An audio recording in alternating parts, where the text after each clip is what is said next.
Fala, povo, beleza? Desculpa a demora para postar esse vídeo. Eu tava com algum material, tava querendo juntar mais um pouco de material para conseguir dar uma visão melhor do que eu queria dizer. Hoje, esse vídeo aqui é sobre o Bloom. O Bloom é o segundo aço trabalhado pela humanidade, o segundo ferro trabalhado pela humanidade. O primeiro, na verdade, foi os meteoros, né? Então a gente não produziu ele, mas o Bloom é o primeiro que a gente fez a partir do minério. Então eu vou contar um pouquinho da história do material, vou mostrar aqui na minha bancada algumas das características dele, com algumas peças que eu separei e comparar com alguns outros aços. A dificuldade de falar sobre a origem desse material é porque você não tem nada documentado dos períodos em que ele surge. A gente ainda estava na Idade do Bronze quando começou a trabalhar com Bloom e com materiais ferrosos no geral. E aí a gente não tem certeza se ele é um subproduto da redução dos minérios de cobre, zinco, que faziam as ligas de cobre que moveram a Idade do Bronze, ou se ele foi alguma experiência que deu errado e certo ao mesmo tempo. Porque é bastante razoável você pensar que se você tem um modelo de fornalha que funciona para reduzir um tipo de minério, e você sabe que cada minério vai sair metais diferentes, como estanho, zinco, cobre, se você troca um minério e você começa a jogar qualquer tipo de pedra ali dentro, esperando tirar resultados diferentes, você consegue eventualmente fabricar ferro. E eu falei um pouquinho do Bloom no último vídeo sobre Damasco, e eu cometi um pequeno erro, me desculpem. Eu disse que em catalão era grasa. Eu não sei de onde eu tirei essa palavra, mas isso foi na minha cabeça porque alguma coisa não estava certa ali. E eu fui checar depois e é macer em catalão. Então você tem vários nomes para esse material em várias línguas. Então em catalão é macer, em holandês é wolf, em espanhol moderno muita gente chama de lúpia, que seria loba, da mesma forma que em holandês também é um sinônimo para lobo. E em japonês é kera. Isso é importante. O Bloom não é o Tamahagane, tá? O Tamahagane é um pedaço do Bloom, que tem um teor de carbono específico. Mas o Bloom, no geral, é chamado de Kera no Japão, tá? E isso é importante vocês pensarem para vocês não confundirem. Basicamente é como se eu pegasse uma parte do Bloom que tem um teor de carbono excelente para o que eu quero, e daí aquilo ali é o Tamahagane. Mas a peça, no geral, aquelas partes que você vai beneficiar depois, ou colocando mais carbono, ou tirando carbono, aquilo ali é a Kera. A produção do Bloom é bem mais simples do que se parece. Apesar de você fazer um bom Bloom, não é simples e é bem difícil, e você precisa de uma boa experiência. Eu levei 6 anos para fazer um Bloom decente. E eu faço fornalhas todos os anos, pelo menos 2 vezes por ano. No meu primeiro ano de fazendo fornalhas, que foi em 2014, eu acho que eu fiz umas 6 ou 7, então leva bastante tempo para você fazer um Bloom com uma qualidade que você consegue trabalhar direito. Mas aí tem uma outra coisa, não é preciso você ter um Bloom de boa qualidade para conseguir trabalhar. Se você tira um bom Bloom de uma fornalha e ele pesa mais ou menos 1 kg, você vai conseguir utilizar pelo menos 800 gramas disso daí. Se você faz um Bloom de 5 kg com uma fornalha ruim, você vai conseguir utilizar mais ou menos 800 gramas. Então, a qualidade do Bloom reflete na quantidade de vezes que você vai ter que refinar esse material e quanto material você vai perder nesse processo. Por isso é tão importante você saber fazer uma fornalha direito. Claro que na época em que esse material estava em alta e que as pessoas realmente trabalhavam com ele em larga escala, as pessoas sabiam fazer isso. Se você pega um auxiliar de alguém que fazia Bloom, que não necessariamente era o ferreiro, e ele começava a trabalhar com 6, 7 anos como assistente, como ajudante ou como escravo, depois de uns 2, 3 anos, esse cara já sabia fazer um bom Bloom, porque eles faziam com bastante frequência, e esse moleque ainda não tinha 10 anos. Então, você tinha um conhecimento acumulado de uma tradição que estava viva e que não se perdia. Hoje em dia a gente tem que aprender meio que sozinho, olhando por tentativa e erro, lendo coisas na internet, ou então lendo livros sobre o assunto. E o livro não te explica os problemas pontuais. Se você errou de uma forma, o livro não te diz aquela solução para aquele probleminha. Você vai ter que conversar com uma outra pessoa que faz. E aqui no Brasil ninguém mais faz isso. Eu acho que eu sou a única pessoa que hoje em dia faz Bloom no Brasil. Eu conheci na internet um cara que tentou fazer no final do ano passado e infelizmente para ele não deu certo. E uma outra pessoa que fazia aqui no Brasil, que preparava o Tamahagane, era o Remo Nogueira, que não tá mais aqui. Então sobrou eu fazendo, e é uma pena, porque é um material que é muito bacana de se trabalhar. Mas mesmo assim ainda é bastante complicado isso, porque se eu tiver qualquer problema na minha produção, e eu não souber o que aconteceu, eu tenho que entrar em contato com estrangeiros para explicar mais ou menos o que eu acho que aconteceu e esperar um feedback para tentar corrigir na próxima vez. Então isso é meio chato. Seria bom que mais pessoas trabalhassem com isso por aqui. Lá fora tem muita gente que trabalha com isso há anos. E é através dessas pessoas que a gente sabe mais ou menos como que o ferro era feito na pré-história e durante a Idade do Ferro e durante a Idade Média. Eu tenho um vídeo aqui no canal que mostra uma fornalha de redução. Eu comentei isso no último vídeo, mas dessa vez eu vou colocar o link aqui na descrição. Então vocês podem ver mais ou menos como que funciona a redução de minério. E como que isso funcionava antigamente, porque basicamente o processo é o mesmo. A única diferença é que eu estou usando um soprador elétrico ao invés de foles operados manualmente. Mas resumindo bastante, você tem o óxido de ferro, que está presente no minério, e você reduz ele, transformando ele em ferro metálico. E todo o resto do minério, você ou queima, ou você derrete e vira escória. Só que essa escória ela derrete numa temperatura muito abaixo do que o ferro. Então você consegue atingir o ponto de fusão da escória, mas é difícil você conseguir atingir o ponto de fusão do ferro. Principalmente numa fornalha a carvão, porque você está falando aí de 1300, 1400 graus. Efetivamente, quando você faz o bloom, você derrete pedaços pequenos de ferro, que quando juntam numa massa maior, ele acaba solidificando, e aquela massa está quente, mas ela não está derretida, ela não está líquida. Quem já trabalhou com solda sabe exatamente como é quando uma gotinha de solda cai em um outro pedaço de ferro. Ela gruda. Você não deforma a base de ferro mais fria e você não mantém aquela gota quente por mais tempo, mas ela está quente o suficiente para grudar ali e ficar e se juntar, virar uma coisa só. E com Bloom acontece a mesma coisa. Você tem várias gotas que vão se juntando numa massa maior. E isso vai ter várias sujeiras ali no meio, e algumas sujeiras servem de fluxo, como por exemplo a própria escória, e às vezes você vai ter pedaços de carvão, você vai ter pedaços da fornalha que vai juntar ali, então você tem cerâmica ali no meio, você tem carvão, você tem escória, você tem tudo quanto é tipo de porcaria. Por isso que ele não vira uma massa homogênea, você tem uma esponjona de ferro cheia de coisas no meio. É diferente da solda no sentido que a massa toda está quente, então você tem uma soldagem ali melhor. É diferente de você simplesmente deixar um conta-gotas de solda caindo em cima de um bloco de ferro. Então você tem um bloco de ferro muito quente e aí sim você entra com esse conta-gotas jogando fluxo o tempo inteiro. É mais ou menos assim que se forma. Mas daí você tem um monte de carvão queimando ao redor, você tem fluxo ao redor, você tem o sopro ao redor. Então é como se cada gota tivesse um teor de carbono diferente e ao mesmo tempo você está numa alta temperatura coberta de carvão, com uma atmosfera que varia um pouco, mas é predominantemente redutora. Então você tem uma migração de carbono entre o material e você tem uma cementação que acontece de fora para dentro, ao mesmo tempo que você tem uma oxidação que faz com que o teor de carbono caia em outras partes, dependendo de onde vem esse sopro. Então você vai ter partes com mais carbono, partes com menos carbono.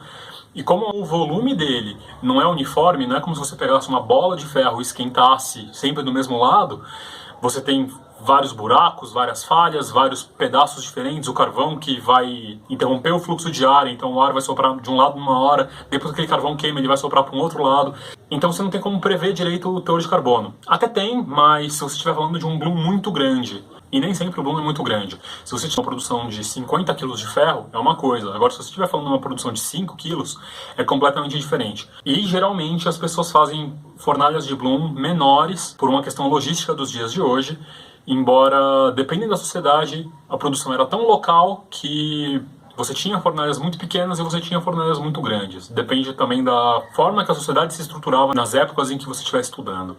E agora chega de papo, eu vou mostrar um pouquinho sobre como esse material é. Para vocês terem uma ideia, é assim que se parece o bloom quando ele sai de uma fornalha.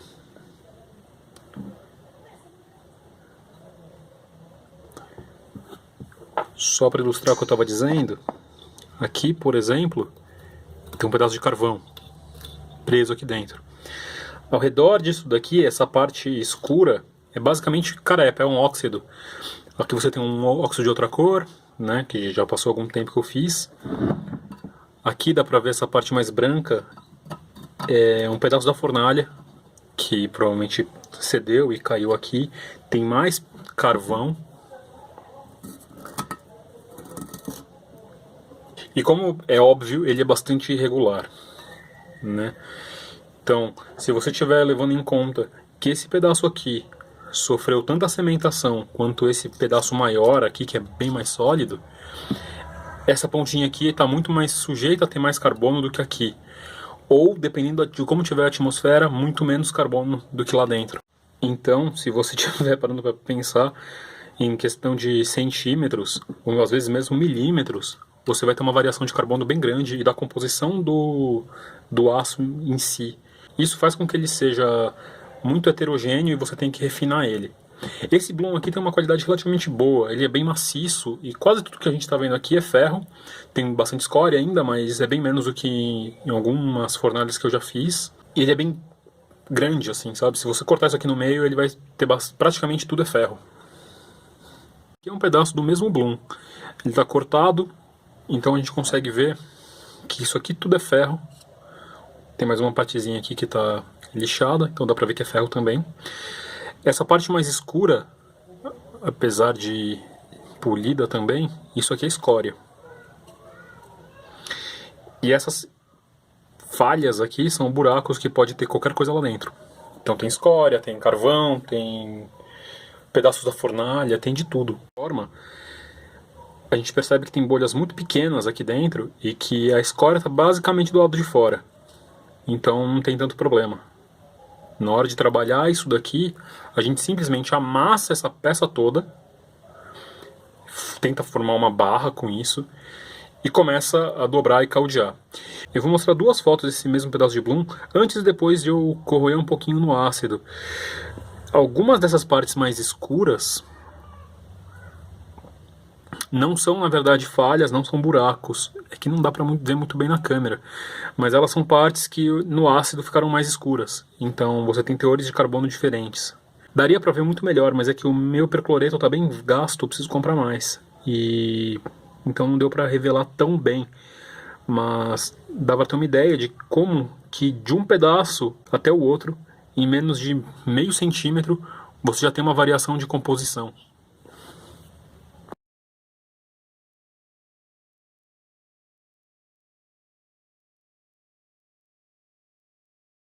Só um adendo porque eu estava falando, rolou uma oxidação aqui, meio espontânea. Vocês conseguem ver cores diferentes. Pessoalmente tem muito mais nuances de brilho diferentes aqui do que dá pra ver no vídeo. Mas isso mostra composições diferentes do aço em intervalos de milímetros. Esse aqui já é um Bloom que eu fiz em 2015. É um dos meus primeiros que deram certo.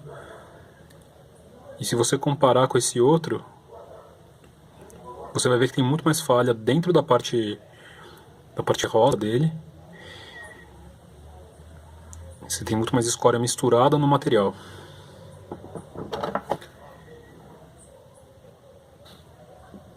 E uma coisa que é importante é que tem essas linhas por aqui. Isso significa que você tem camadas de escória dentro do aço, entre uma camada de ferro e outra. Usando a analogia da solda, é como se você jogasse fluxo entre uma gota de solda e outra que caiu. E esse fluxo, claro, ele derrete, ele tenta ocupar mais superfície.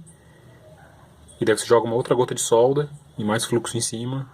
E é um fluxo de má qualidade que não sai, ao invés de você usar um fluxo bom, porque ele tem muita impureza. Isso aqui me rendeu alguns trabalhos. Não esse Bloom, mas outros Blooms da mesma época, com as mesmas características. Eu já fiz alguns Blooms bem piores do que isso. Mas eu vou mostrar mais ou menos uma peça que eu fiz, e também em 2015, usando esse tipo de material. Ela está oxidada, obviamente, mas tirando a ferrugem, você percebe falhas bem grandes. Essas falhas menores, na verdade, surgiram com a oxidação do percloreto, mas essas falhas maiores já estavam aqui.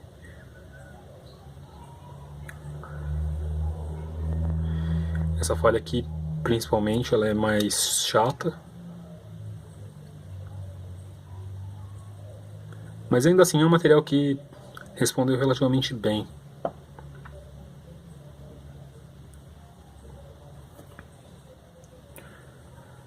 É claro que você pode falar que aquela faca tinha uma má qualidade, mas se você for parar para pensar que ela foi feita com isso, É literalmente jogar pedrinha numa fogueira e tirar uma faca.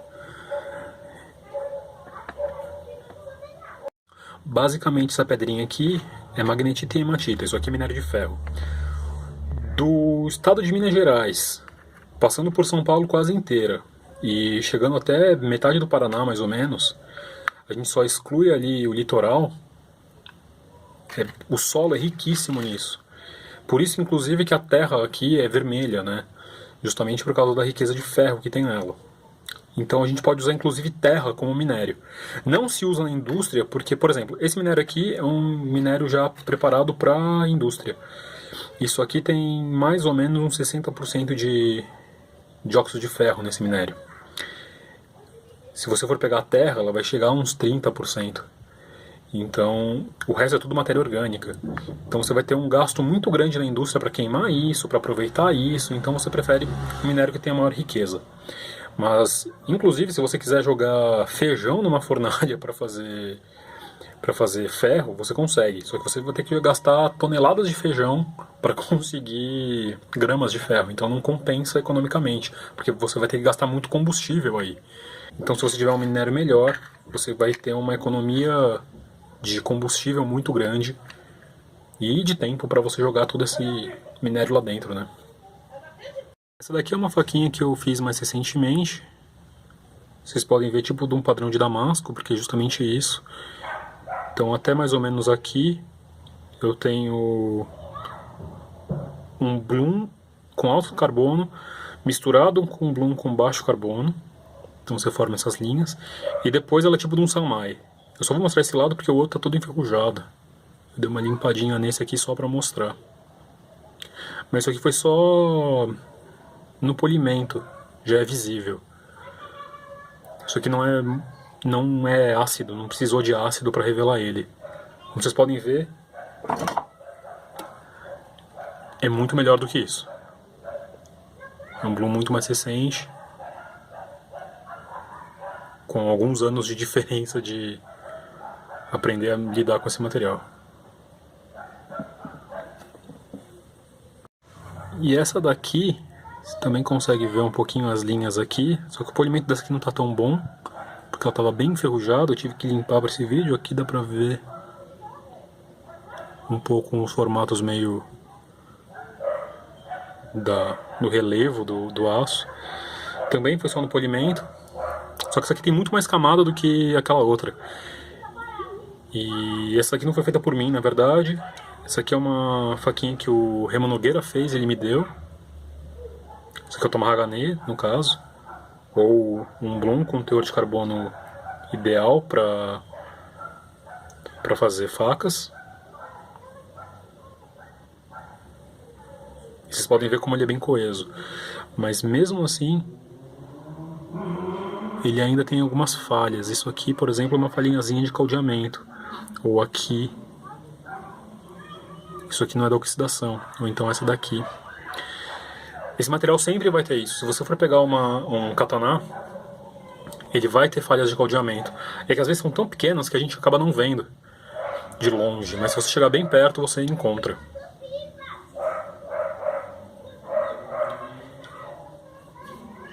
Para comparar, esse daqui é um pedaço de bloom que eu refinei até 512 camadas.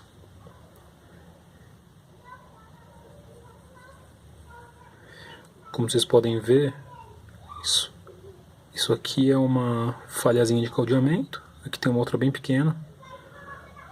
Você consegue ver algumas linhas como se fosse um padrão de damasco. É bem difícil, mas é possível.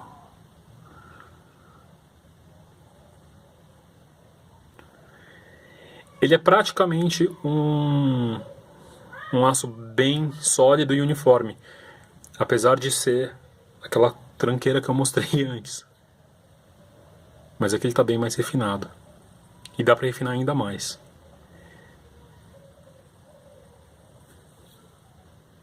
Uma ideia, 512 camadas é como se eu pegasse isso daqui, solidificasse isso de forma que ficasse uma barra quadrada e dobrasse 9 vezes.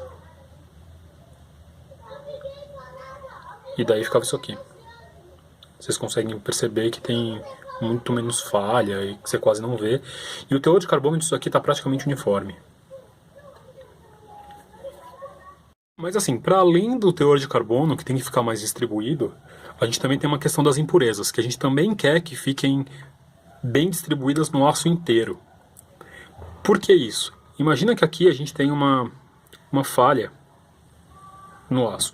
Vamos supor que isso aqui é como se fosse essa vista do aço cortado, só que lá dentro. Então a gente não cortou, não está na superfície, não está na borda. A gente tem isso aqui que não caldeou porque está sujo. A gente vai esticar essa barra ao ponto dela ficar o dobro do comprimento, né, em metade dela. Só que a gente pode pensar, então essa falha aqui também vai ser o dobro. Não. A falha, na verdade, vai continuar a mesma coisa, porque a gente tem essa quantidade limitada de sujeira aqui dentro. Então a gente não tem mais sujeira entrando, não tem óxido sendo formado, porque isso aqui está vedado, né? Então a gente vai ter, claro, o comprimento dessa falha vai sair daqui e chegar até aqui da mesma forma que estava antes. Só que a quantidade de impurezas lá dentro, de escória, de óxidos, de outras formas de sujeira, vai ficar igual.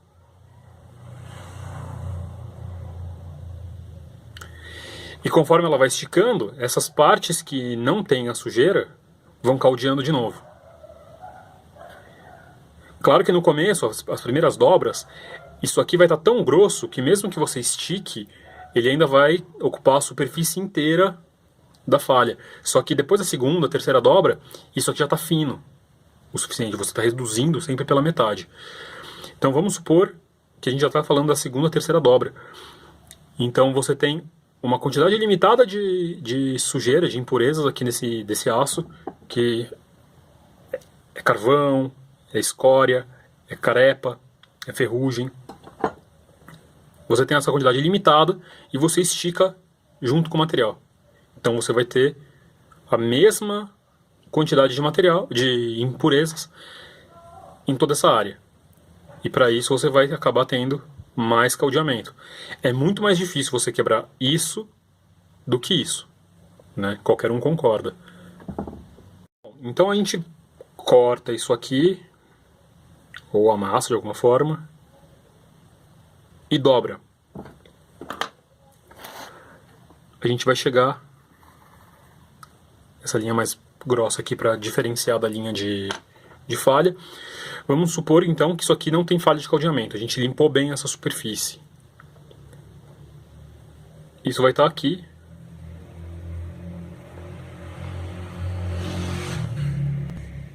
Desse jeito. E quando a gente esticar, eu não preciso mostrar de novo como que isso aqui está. A gente vai ter pedacinhos cada vez menores, partículas cada vez menores de sujeira. Porque a gente tem a mesma quantidade de sujeira que a gente tinha no começo, só que espalhada de forma mais uniforme no material. E daí a gente corta, dobra de novo, e por aí vai. Se a gente for continuar a pensar nisso, sendo que essa daqui era a primeira dobra que a gente fez, que tinha essa falhazona gigante. Essa aqui é a terceira, essa aqui é a quarta, essa aqui é a quinta dobra que a gente faz. Essa falha gigante que a gente tinha aqui no meio, que estruturalmente ia comprometer a peça inteira, vira um bando de pontinho, que, como parece óbvio, não vai atrapalhar tanto o funcionamento da peça.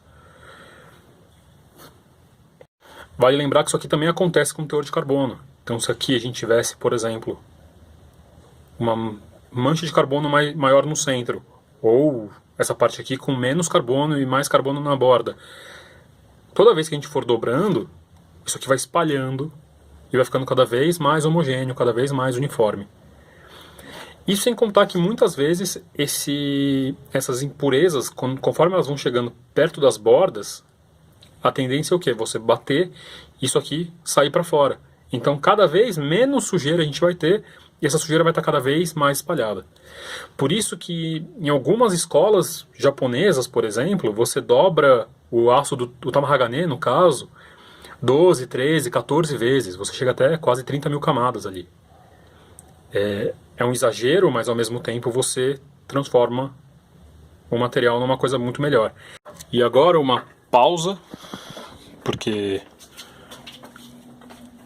tem alguém pedindo atenção. Agora, muito cuidado com o que vocês podem estar pensando. De que, então, olha lá, aço dobrado é melhor então do que um aço puro. Não. Isso é uma verdade para esse tipo de material. Eu vou explicar isso num próximo vídeo. Provavelmente o próximo ou o depois do próximo. Eu não sei ainda qual que eu vou fazer primeiro. Mas eu vou falar exatamente sobre isso. Tá? Mas não, isso não é uma verdade para todos os aços. Isso é uma verdade para esse tipo de material. O que eu vou mostrar agora é uma análise metalográfica feita de 2 facas pelo Chertomir Lorenchik. Só para vocês entenderem mais ou menos o que é uma análise metalográfica, imagina que você pega uma faca, você corta ela, então vamos mostrar ela já cortada. Você pega essa seção, você dá um polimento nela e você fotografa isso em microscópio. Só para explicar, cada uma dessas fotos é montada a partir de mais de 20 imagens, com uma ampliação de mais de 50 vezes. Então, é bem detalhado. Eu vi essa imagem no Instagram do Chertomir e perguntei se eu podia utilizá-la nesse vídeo, ele permitiu, mas de qualquer forma ele pode ser encontrado lá por Harold D. Smith, que inclusive é o blog dele, que tem muita informação de como se montar uma fornalha da forma que era feita na era Viking. Essas 2 facas foram forjadas a partir do mesmo pedaço de Bloom. A da esquerda, o Bloom foi transformado numa barra e daí se forjou a faca. E a da direita, o Bloom foi refinado até 48 camadas. Esses pontos pretos que parecem bolhas são escória, são sujeira, são carvão, são todas essas impurezas que o Bloom vai ter. E essa parte cinza mais escura no centro da peça da esquerda é justamente onde mais tem carbono. Quanto mais escuro, mais carbono. Então, como eu estava mostrando no desenho que eu fiz no caderno, você tem áreas que tem muita impureza e você tem áreas que tem mais carbono do que outras. E quanto mais você refina, mais bem distribuído essas impurezas e esse teor de carbono fica. Tanto que essa faca da direita tem apenas 48 camadas e está bem mais uniforme do que a outra. Então se você continuar dobrando isso várias e várias e várias vezes, você consegue um material quase puro. E aí vem um pouquinho da história. O quê? Eu tento. É por isso que leva 4 horas para fazer um vídeo. E aí vem um pouquinho da história do material. Como eu disse, ele foi o segundo ferro trabalhado pelo homem e o primeiro ferro feito pelo homem. Só que nem de longe ele foi o único ferro feito pelo homem antes da Revolução Industrial. A história do Bloom ela é intimamente ligada à história da fornalha de redução de minério, que é justamente de onde ele sai. E essa história tem um desdobramento logo no começo dela. E eu vou ser bem breve aqui, porque o vídeo já vai ficar longo demais com todas as explicações, então talvez eu até faça um outro vídeo só sobre isso. Mas basicamente, quando você fala da fornalha de redução no Ocidente, ela toma um rumo muito mais lento, evolutivamente falando, do que o rumo que ela tomou na Ásia continental, eu digo. Então eu estou falando de China, Índia, Sri Lanka, nessa região. E é claro que isso está ligado à demanda e à organização do trabalho nessas sociedades que estão produzindo o ferro. Enquanto no Ocidente você vai ter fornalhas que consomem até centenas de quilos de minério por vez, então você vai ter várias fornalhas funcionando simultaneamente. Nessas regiões da Ásia, você vai ter fornalhas realmente grandes trabalhando com toneladas de minério de ferro e de combustível. E o simples fato de você aumentar o tamanho da fornalha, você muda o produto de lá de dentro.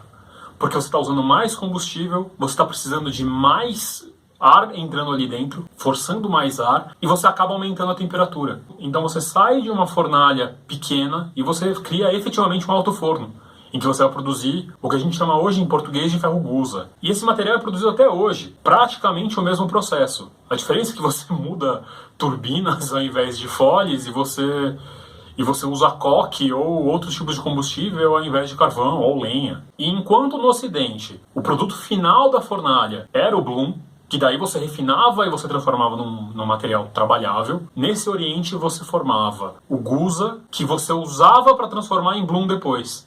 Então você fazia uma fornalha que ao invés de minério você jogava ferro já pronto. E para quem não vê muito sentido nisso, tem uma questão intimamente ligado à economia. As minhas últimas fornalhas que deram resultados realmente bons, eu gastei cerca de 10, 12 quilos de minério para terminar com 1,5 kg mais ou menos de bloom, de ferro aproveitável. Enquanto que se você fizer um alto forno, você tem um rendimento muito maior do minério, você chega a aproveitar praticamente todo o minério. Então, se eu chegasse a usar 100 quilos num alto forno com um minério de 60% de pureza, ele iria tirar 60 quilos de ferro, e não 15, como se você fizesse várias fornalhazinhas pequenas com bloom. E uma outra coisa que influencia é que quanto mais carbono num ferro, menor a temperatura de fusão dele. E o Gusa, ele tem mais de 6, 7% de carbono. Alguns chegam até 12% de carbono. Então o ponto de fusão dele é realmente muito mais baixo comparado com o ferro puro. E como a densidade do ferro é maior do que a densidade da escória, você simplesmente precisa deixar tudo derreter ali e ele se separa meio que sozinho. Depois você quebra o Gusa, e é muito fácil quebrar o Gusa, porque se você forjar o Gusa, ele quebra enquanto ele está sendo forjado. Então a frio é mais fácil ainda de você quebrar, e você coloca numa fornalha pequena para fazer o bloom. E daí você reduz muito a quantidade de carbono dele, porque quando ele vai estar derretendo aos pouquinhos ali dentro, ele vai queimando esse carbono todo. Só um parênteses, isso daqui é um bloco de ferro Gusa.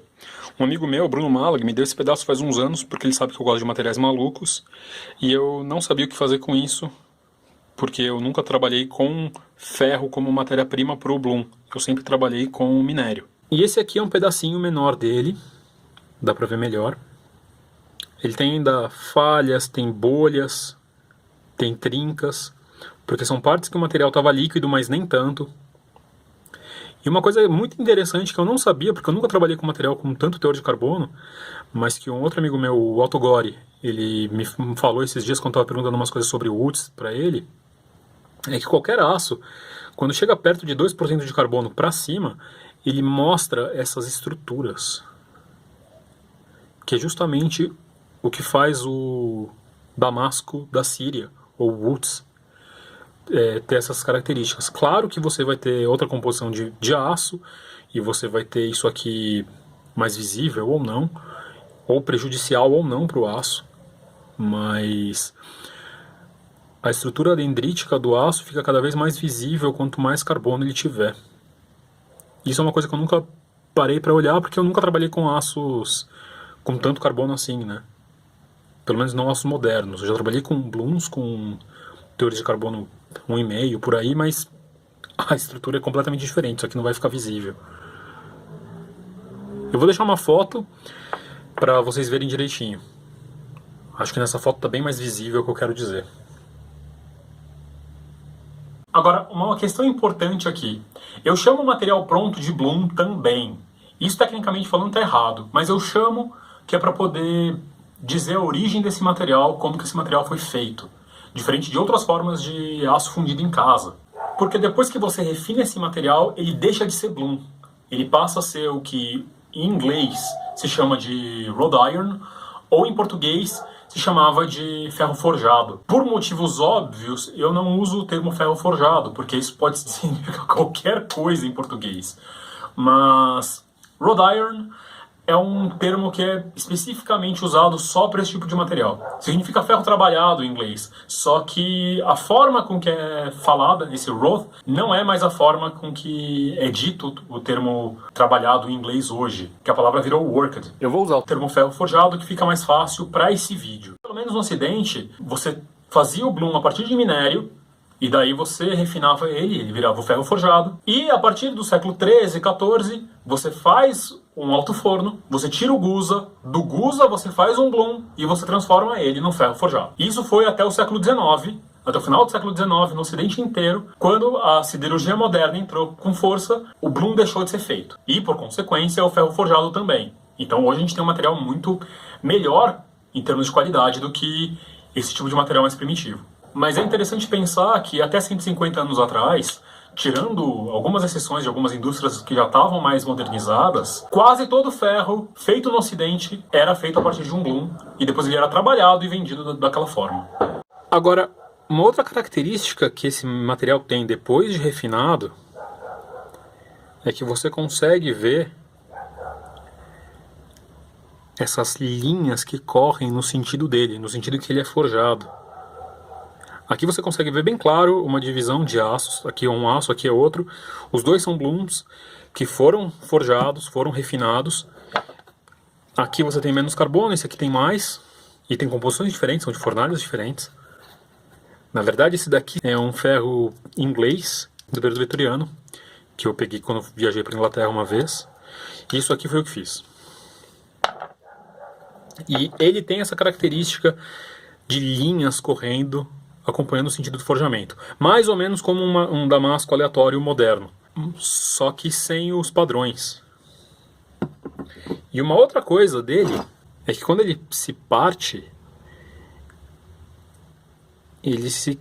como se fosse uma madeira que você forçou.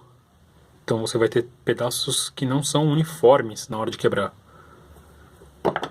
Mais ou menos como se você pegasse um pedaço de madeira e quebrasse. Porque é justamente como a estrutura dele funciona. Por mais que ele seja bem caldeado, ele sempre vai ter alguma falha que vai permitir que um pedaço quebre de um jeito e não de outro. Isso daqui é um martelinho que eu fiz de ferro forjado, que quebrou depois de muito uso.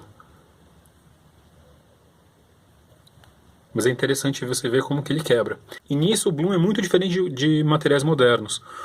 O Gusa, por exemplo, isso aqui é um pedaço dele que eu quebrei, justamente para mostrar nessa parte do vídeo. Ele racha basicamente como um aço moderno. Porque ele é um material muito mais homogêneo. Mesmo tendo bolhas e falhas, ele tem uma estrutura muito mais homogênea do que a do Blum. Ou então,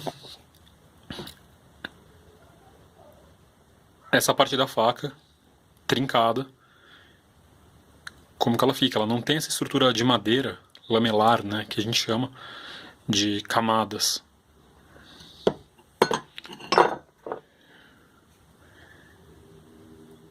Enquanto aqui você tem uma estrutura muito mais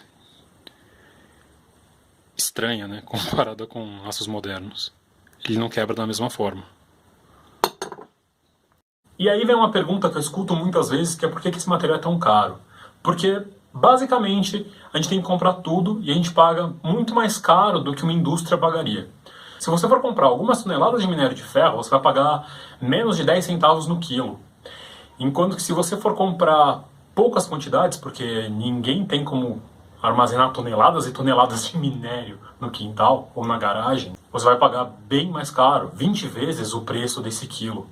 Então, isso aumenta um pouco. Aí tem a questão do rendimento. Como eu disse, 10 quilos de minério para conseguir 1,5 kg de um ferro realmente aproveitável. Então você tem um desperdício muito grande. E outra que não é só o minério. Eu tenho que comprar carvão. Numa fornalha de 10 quilos de minério, eu vou gastar aí mais ou menos uns 40 quilos de carvão. Então a gente vai ter que contar isso. Fora o trabalho que eu vou gastar, as horas que eu vou perder fazendo uma fornalha, construindo ela, erguendo a fornalha, depois botando fogo naquilo, fazendo a coisa acontecer, para depois refinar esse material.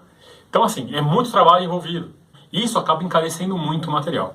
Mas comparado com qualquer aço moderno, o simples fato dele não ser homogêneo e de ele demandar tanto, tecnicamente falando, isso faz com que seja um material muito caro e que não vai atender a quase nenhuma das aplicações que um aço teria hoje em dia. Algumas características dele, como por exemplo, essa questão dele trincar como se fosse um pedaço de madeira, pode até ser vantajoso se você estiver pensando em uma espada ou alguma coisa do gênero. Mas mesmo assim, se você tiver alguns aços específicos e der um tratamento térmico muito bem feito, isso vai superar ela, porque ela não vai quebrar. Então ela não precisa quebrar como se fosse um pedaço de madeira. Então não, ele não é melhor do que um aço moderno, ele não se pretende melhor do que um aço moderno, porque ele não é um aço moderno.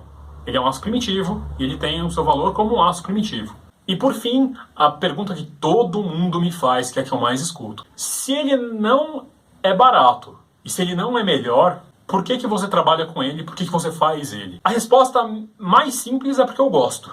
Porque eu adoro o material. É meu material predileto. Justamente porque ele é difícil de trabalhar, ele é um material chato e que quando ele não quer, ele não colabora. E eu gosto bastante disso. E além disso, porque eu trabalho com peças históricas. Então, se eu for reproduzir uma peça de um determinado contexto, eu tenho que saber o aço que era usado naquele determinado contexto. E se eu quero testar a qualidade de uma espada da era Viking, por exemplo, Não adianta eu testar a qualidade dessa espada com aço moderno. É a mesma coisa que você querer descobrir qual a eficiência de um carro a álcool abastecendo ele com gasolina. Não dá certo. Sabe? Você está maquiando os dados. Eu gosto desse material tanto pela dificuldade de trabalhar, quanto pelo saudosismo que ele tem, mas principalmente porque eu trabalho com peças que se beneficiam desse tipo de material. Ela pode não ter a melhor performance, mas ela vai ter a performance que se espera. E eu aposto que ninguém, em sã consciência, pergunta para um daqueles mestres japoneses que fazem katanás por que eles trabalham com Tamahagane. Se é tão mais caro e se é tão pior, por que eles continuam usando? O motivo é mais ou menos esse. É por uma questão de tradição. Mesmo que seja uma tradição que, no meu caso, não tem nenhuma ligação sanguínea ou direta. Eu não fui ensinado por ninguém que trabalhasse com isso. É uma forma de você manter uma tecnologia viva, num tempo que você tem tantas tecnologias que estão morrendo. Porque se for assim, por que a gente faz faca? Sendo que você tem uma fábrica que faz. Então, é mais ou menos por causa disso. E esse é o fim do vídeo, espero que vocês tenham gostado. Não sei quando vai ser o próximo, se vai ser semana que vem ou daqui a 15 dias. Tô pensando nisso ainda. Talvez seja um vídeo sobre Success, que eu sei que muita gente tem interesse nesse tipo de faca. Ou um vídeo um pouquinho diferente sobre mitos e verdades na cutelaria e na ferraria em geral. Então se você tiver qualquer sugestão de dúvida de algum mito, coloca aqui embaixo nos comentários. E é isso. Ativa o sininho porque aí vocês podem saber quando que eu postei. Ok? Abraço!